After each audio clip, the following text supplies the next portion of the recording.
सोलापूर जिल्ह्यात नुकत्याच झालेल्या नगरपालिका निवडणुकीत भाजपनं 100%चा नारा देत 12 नगराध्यक्ष पदांवर उमेदवार उभे केले असून निकाल 21 डिसेंबरला जाहीर होणार आहे।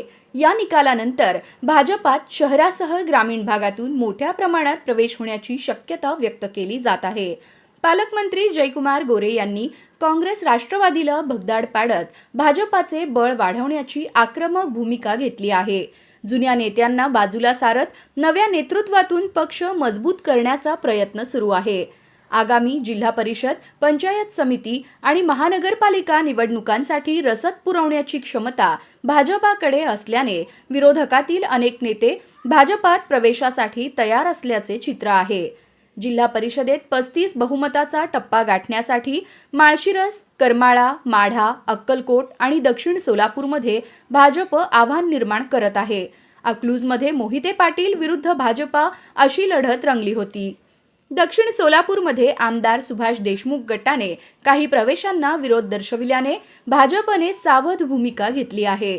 तरीही श्रीदेवी फुलारे यांचा प्रवेश नुकताच झाला असून काँग्रेसचे शहराध्यक्ष चेतन नरोटे यांच्यावरही भाजपचं लक्ष आहे। निवडणुकीच्या तोंडावर दगाफटका टाळण्यासाठी भाजप सध्या नियंत्रित पद्धतीनेच प्रवेश प्रक्रिया राबवत असल्याचं चित्र आहे।